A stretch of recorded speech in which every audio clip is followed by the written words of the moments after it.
ये यात्रा अब अपने 71वें विधानसभा में है और पहले दिन से और अब तक जिस प्रकार से लोगों का समर्थन मिला है और कांग्रेस के जो कार्यकर्ता इस यात्रा से जुड़े हैं वही इस यात्रा की मजबूती है। वही कारण है कि ये यात्रा आज इस मुकाम तक पहुंची है कि वो हरियाणा का करीब 80% प्रदेश जो है वो इस पदयात्रा के माध्यम से कवर कर चुकी है।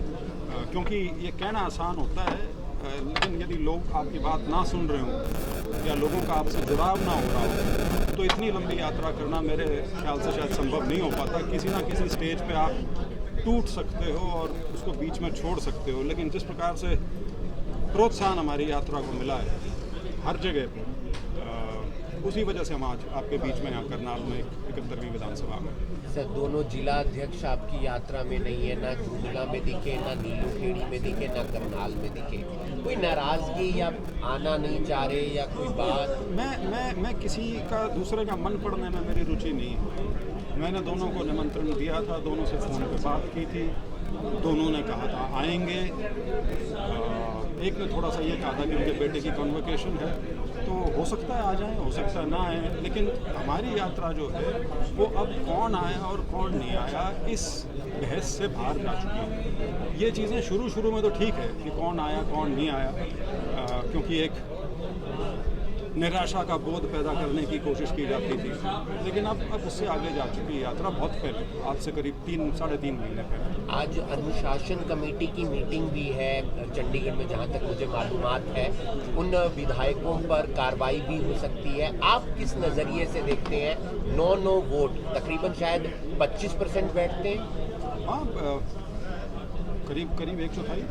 हाँ, लेकिन देखिए इसमें फ़र्क है। वोट कैंसिल जो हुई है वो किस वजह से हुई है या उसमें मैलाफाइडी रिटर्निंग ऑफिसर की है उसके बारे में आपको कभी पता नहीं लग सकता, लेकिन जो वोट क्रॉस हुई, क्रॉस वोटिंग जिन्होंने की है वो तो क्लियर है। और वो हमारे प्रभारी जी और CLP लीडर जो ऑथराइज्ड एजेंट थे पार्टी के, उनको दिखा के वो वोट डाली गई हैं, तो उसमें तो उसे आखिरी शब्द माना जाना चाहिए और उसके ऊपर कार्रवाई जो है वो डिसाइसिव होनी चाहिए। इसमें इस तरह की सोच का कोई फ़ायदा नहीं है कि 2 साल बाद फिर राज्यसभा आएगी। अगर आज के दिन अगर आपने ढिलाई बरत दी तो आज 5 अंकल को 10 हुए मिलेंगे। क्या जिम्मेदारी? राहुल गांधी की भारत जोड़ो यात्रा से प्रभावित हुए थे, आपने बताया जी। तो आपने उनको देखते हुए अपनी लुक जो बनाई है राहुल गांधी जैसी बनाई है, वही टी-शर्ट, वैसी ही टी-शर्ट आज आप पहन कर निकल रहे हैं। नहीं, देखिए लुक बनाई तो तब जाती है ना जब आप कुछ बनाएं। ये तो अपने आप उग रही है, तो के विचार उग रही है वैसे आ रही है, तो के विचार ओशो के विचार है। सर, आपको नहीं लगता कि जो प्रदेश अध्यक्ष हैं, प्रभारी हैं या CLP लीडर हैं जिनके ऊपर जिम्मेदारी थी इस चुनाव की, क्या उनकी कोई जवाबदेही नहीं है? क्या बड़ी पार्टी यानी कि जो नेतृत्व है वो कुछ नहीं पूछता उनसे? नहीं, मेरा मानना तो ये है कि अब 2 चीज़ें हो चुकी हैं। एक तो असेंबली का चुनाव पहले और उसके बाद ये लोकसभा का चुनाव। देखिए लोकसभा के चुनाव में करमवीर बौद्ध जी अपनी किस्मत लिखवा के लाए थे, वो राज्यसभा पहुंच गए। अदरवाइज सेंधमारी तो पूरी हो चुकी है।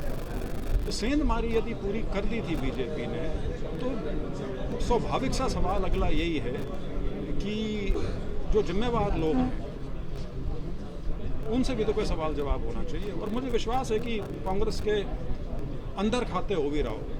सर, ये बात कितनी सत्य है कि बीजेपी ने जो चुनाव पिछले हुए, बीजेपी ने कांग्रेस को नहीं हराया, कांग्रेस ने ही कांग्रेस को हराया? नहीं, बीजेपी तो माहिर है इस चीज़ में। जो वोट चोरी का पूरा प्रकरण है वो एक कहानी अपने आप में बहुत बड़ी कहानी है और उसका फुटप्रिंट जो है वो अब नेशनल हो चुका है। वो कभी आपको महाराष्ट्र में नज़र आता है, कभी कर्नाटका में नज़र आता है, कभी हरियाणा में नज़र आता है, कभी बिहार में नज़र आता है।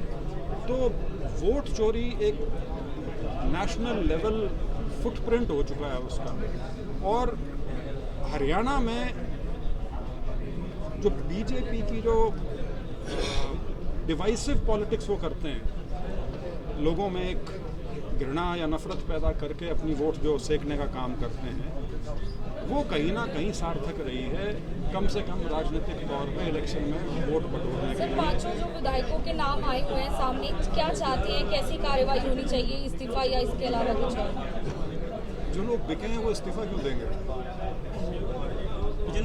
उनका तो खेल ही बड़ा सीधा सा है। सी ये राज्यसभा का जो चुनाव है, इसके बारे में हमें राष्ट्रीय स्तर पे गहन विचार करना चाहिए कि ये चुनाव किस तरह से होना चाहिए। ये आपको शायद पता हो 2003 से पहले तो ये प्रोविज़न भी नहीं था कि आप अपना वोट पार्टी के एजेंट को दिखाएंगे। उस समय तो बिल्कुल ही सीक्रेट बैलेट था। तो ये भी इसलिए किया गया भाई आप पार्टी के निशान पे, पार्टी की वोट पे आप एमएलए बने हैं, तो इसको मिडवे एक चीज़ बनाई गई कि कम से कम पार्टी को ये तो पता रहे कि कौन लोग हैं जो पार्टी से और लोगों के विश्वास से दगा कर रहे हैं। तो यहाँ तक तो हो गया, लेकिन स्थिति तो आज भी उसी तरह की है कि क्रॉस वोट हो रहा है, जबकि आप एक पार्टी के वोट पे चुन के आए हुए हैं। तो इसमें भी आगे एक तो इस चीज़ पर विचार होना चाहिए कि राज्यसभा का चुनाव क्या उसी तरह से हो जिस तरह से अभी होता है, और दूसरा क्या राज्यसभा में जो वोट कैंसलेशन है उसमें तो 1 लाख तरीके हो सकते हैं वोट कैंसिल करवाने के। मतलब वो तो उससे तमाशा बना है ये सारा का सारा। राहुल गांधी जी आ रहे हैं आपकी यात्रा में कहीं पर? मैंने उनको 12 मार्च को जब मैं मिला था आमंत्रित किया है, और उन्होंने कहा था मैं यात्रा का जो आखिरी पड़ाव जो है उसमें किसी टाइम आऊँगा। और ये एक बार चुनाव हैं अभी असम के और केरला के, ये जब निपट जाएंगे तो उसके बाद फिर मैं उनके दफ्तर से संपर्क करूंगा तारीख वगैरह आगे की बात करूंगा। सर आप यात्रा का समापन कब होगा? 5 तारीख को रोहतक विधानसभा जो है शहर वाली, वहाँ पे समापन हुआ इसका। 5 मई।